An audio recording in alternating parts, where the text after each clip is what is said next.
Today, we're shifting gears a little bit. I mean, usually we're taking on these massive, sprawling topics, right? AI, history, economics. Yeah. And we try to, get our heads around them. Wrestle them to the ground. Exactly. But today, we're looking at something that is, it's essentially a tactical guide. It's a how-to manual. It really is. But it's not a manual for, like, fixing a car or building a bookshelf. It's a manual for preparing for a very specific moment in time. Right. We're looking at a text called How to Welcome Ramadan. And I have to be honest, when I first saw this in our stack, I thought, okay, well, you welcome it by waiting for the calendar to flip, right? It's just the date. It happens whether you want it to or not. So, and this is the hook that got me. This guide treats its arrival almost like training for a high-stakes athletic event. That is the perfect analogy. And actually, the source material, it calls Ramadan a great season. And you have to think about that word, season. In our lives, we have tax season, we have wedding season, we have playoff season. You don't just stumble into those, you prepare. Well, if I stumble into tax season, I go to jail. Exactly. And if you stumble into a marathon without training, you get injured.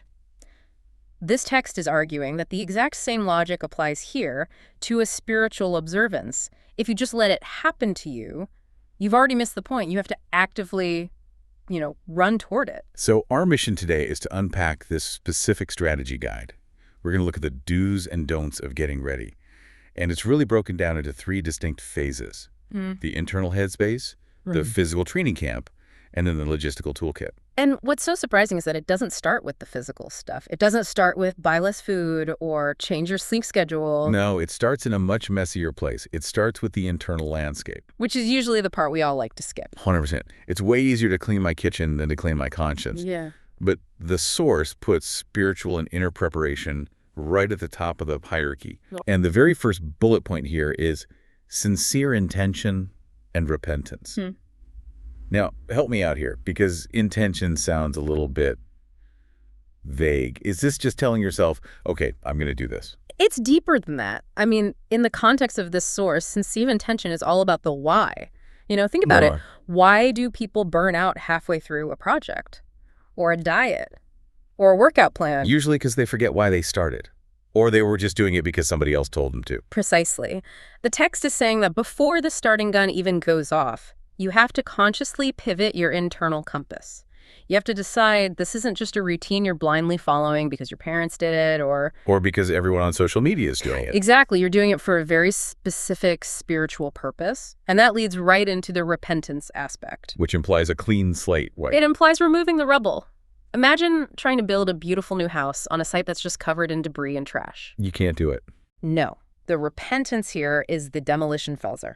You're acknowledging, okay, I've messed up, I have bad habits, I have baggage, and you clear that out. So the new structure, the spiritual growth of Ramadan, has a solid foundation to stand on. Okay, so we're clearing the site, but then the guide pivots to something that I found really difficult. It actually lists joy at the arrival of Ramadan as a requirement. Yes. And I just stopped there and I thought, wait a minute.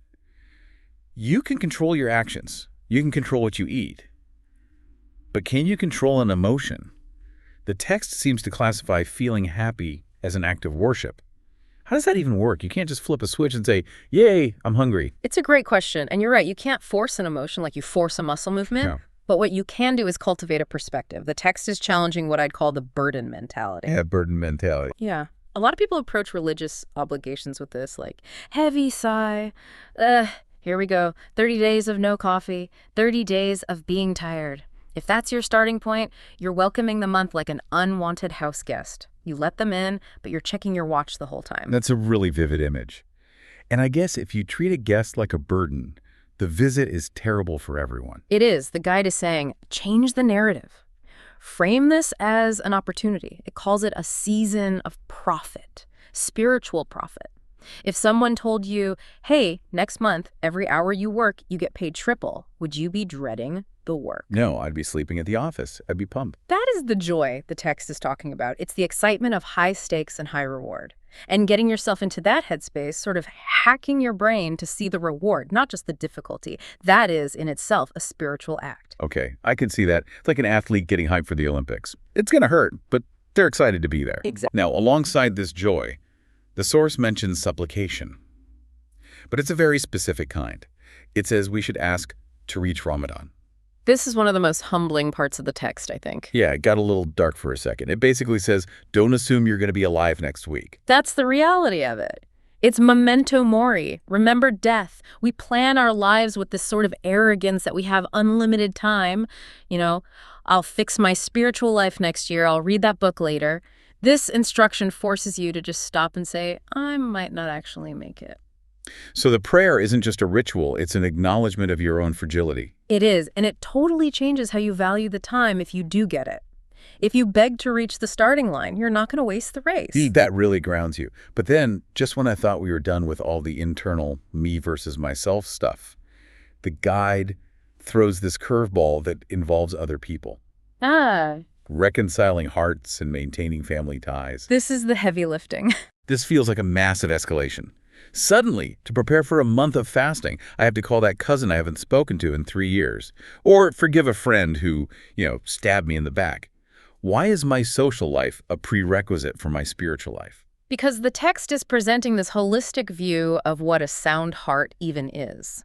The source explicitly links reconciling hearts with the ability to welcome the month. Think about it this way. Have you ever tried to focus on a complex task like writing a script or studying when you're absolutely furious with someone? It's impossible. The argument just loops in your head. You've got that background radiation of anger. Exactly. It occupies your RAM. You cannot achieve the sincere intention or the devotion that the text demands if, 30% of your brain is tied up in a grudge. So my vertical relationship with the divine is being blocked by the horizontal friction I have with people. That's what the source is suggesting. Okay, but let's play devil's advocate here. What if the relationship is toxic? What if reconciling sounds like opening the door to abuse? Does the guide say we have to be best friends with everyone? And that is a crucial distinction. The term usually used in these contexts isn't about restoring trust instantly, but clearing the heart of malice. Okay. It doesn't mean you have to go to dinner with someone who hurt you. It means you have to untie the knot of hatred inside your own chest. You stop wishing them ill. You cut the cord of resentment. So it's more about my internal state than it is about the other person's reaction. Precisely. You act to clear your side of the street. If they don't want to reconcile, that's on them. But you enter the month without that backpack of rocks weighing you down. That makes it feel a little more doable. It's about unblocking the flow. Right. And once you've done the internal clearing, the repentance, the joy, the reconciling, you're mentally ready, but you're not physically ready. And that transitions us to the timeline. The buffer zone. The month of Shaban. So for those who don't know the calendar, Shaban is the month immediately before Ramadan. And the text calls this the training ground. It's the preseason. Yeah. It mentions that the prophet used to prepare by fasting frequently in this month, which, that makes sense. You don't run a marathon right off the couch. You need to build up a tolerance. Right. If you go from eating 3 heavy meals a day straight into a 15-hour fast, your body goes into shock. You get the headaches, the caffeine withdrawal, the irritability. The training camp of Shaban is about physiological adaptation. You're sort of tapering in to the discipline. But, and this is where I need you to explain the logic because I was confused. Yeah. There's a hard stop signal. Yes. This is a very specific and kind of counterintuitive rule. The source quotes an instruction. Do not fast 1 or 2 days ahead of Ramadan. Right at the finish line of the training, you stop. Why? If I'm training for a marathon, I guess I taper, but this feels different. Yeah. Why break the streak right before the main event? It is similar to tapering, but the reason the text gives is all about boundaries. It's a concept in Islamic jurisprudence called protecting the limits. The guide wants to make a crystal clear distinction between the voluntary preparation and the obligatory performance. So you don't blur the lines. Exactly. If you fast every single day leading right up into Ramadan, then psychologically, ritually, you've just turned it into one long blur. By taking a mandatory break of a day or two, you are hitting the reset button. You eat, you rest, you regain your strength. And then when the new moon is sighted. Then you start the obligation with a fresh, distinct intention. It creates a psychological start line. It separates the warm-up from the race. But there is an exception in the text. It says, unless it is a fast that a person regularly observes. Right. So if I'm someone who habitually fasts on Mondays, and the day before Ramadan happens to be a Monday, I can fast. Yes, because that's part of your existing structure. You aren't doing it just to be extra cautious or to extend Ramadan.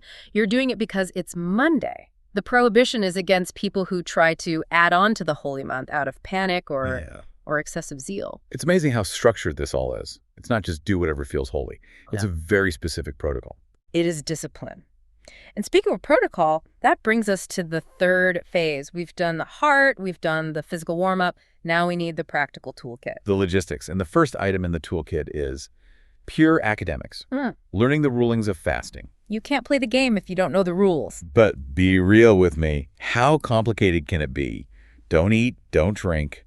What is there to study? Oh, you'd be surprised. It's not just about the sandwich. The source emphasizes this because ignorance can actually invalidate the whole effort. For example, what happens if you travel?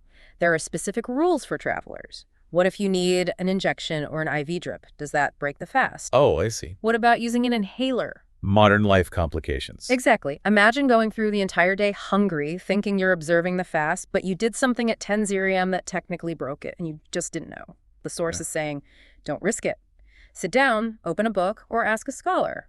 Refresh your memory on the technicalities so you don't get disqualified on a technicality. That makes sense. It elevates it from just starvation to a conscious, precise act. Precisely. It turns it into an act of mindfulness. Okay, so once you know the rules, you have to manage the clock. The source has a whole section on organizing time. And this is where it clashes pretty hard with modern life. It really does. It lists things like Quran, prayer, remembrance, charity. But then it says explicitly, to make room for this, you must reduce worldly distractions. The trade-off? And when I read worldly distractions, I hear smartphone. I hear Netflix. I hear doom scrolling. That is exactly what it is. And this is probably the hardest practical step for the modern listener. The text is implying a zero-sum game. You can't just add 3 hours of spiritual engagement to your day if you're still spending 4 hours on TikTok. The math doesn't work. Well, that's terrifying for people. We're addicted to the noise. We are. And that's why the text frames it as preparation. You have to start weaning yourself off now. If you try to go cold turkey on day 1 of Ramadan, you'll spend the first week just dealing with the dopamine withdrawal. The guide is suggesting a digital detox or a distraction diet before the month even begins. So you're clearing your calendar, just like you cleared your heart. You're creating a vacuum. Oh, yeah. And you fill that vacuum with what the source calls the practice of the righteous predecessors. Yeah, let's talk about them. The source brings up these historical figures, the early generations, as the gold standard. Like case studies. And it says they honored Ramadan greatly. Mm-hmm. What did that actually look like? Were they just sitting in a cave? Not necessarily a cave, but the shift was drastic. We have accounts of scholars who would literally close their shops. They would suspend their regular lectures and classes. They'd put away their other books and just say, this is the month of the Quran. Wow. So they effectively shut down their normal lives. They did. They treated it as a period of total immersion. Now, for most of us, we can't just quit our jobs for a month. But the principle stands. The intensity of the focus changes. You prioritize the scripture and the connection over everything else. It really seems like the common thread here, whether it's the joy, the rules, or the schedule, is just intentionality. Nothing is happening on autopilot. Autopilot is the enemy of this month. That's the core message of this entire source. So if we zoom out and look at this whole welcome package, it's a lot. It is. It's a 3-pronged attack. You have the internal audit, fixing the intention, finding the joy, and the really hard work of reconciling relationships. Step 1. Then you have step 2, the physical taper, using Shaban to fast, but stopping right before the main event to set that boundary. Step 2. And step 3, the logistics, learning the technical rules, and ruthlessly cutting out distractions to make time. And if you do all 3, the source gives us a definition of success at the very end. Blessed is the one who welcomes Ramadan with a sound heart, sincere intention, and firm resolve. That triad is beautiful. A sound heart, sincere intention, and firm resolve. I mean, think about how they support each other. You need the firm resolve, the grit, to get through the hunger and the schedule. Sure. But grit without a sound heart is just stubbornness. And a sound heart without sincere intention is just being a nice person with no direction. You need all 3 legs of the stool for it to stand up. It's a system. It really is. And, looking at all this, it changes my view of the word welcome. How so? Well, usually welcome feels kind of passive. Yeah. I open the door, I say hi. But this guide makes welcoming a very active verb. It's scrubbing the floors, it's cooking the meal, it's fixing the guest room, it's making sure you're dressed up. That's it. You don't honor a guest by ignoring them until they knock. You honor them by the preparation you do before they arrive. This source is just applying that basic human etiquette to a spiritual season. Which brings me back to the one point that's still sticking with me, that whole reconciling hearts thing. It's the one that sticks with everyone. It's fascinating that in a guide about a deeply personal, private act of worship like fasting, the prerequisite is social. It connects the inner and the outer. It really does. Yeah. And I want to leave our listeners with a thought on that. We tend to compartmentalize our lives, right? This is my spiritual life, this is my social life, this is my work life. But this guide just destroys those walls. It says you can't be good with the divine if you aren't trying to be good with the people around you. It raises the stakes on every single interaction. Exactly. So here's the provocative thought for you to chew on. If you're planning to improve yourself internally, whether for Ramadan or just for life, but you're leaving a trail of broken relationships and unresolved conflict behind you, are you actually improving? Or are you just hiding? That is the question. Something to mull over. Thanks for diving deep with us today. See you next time.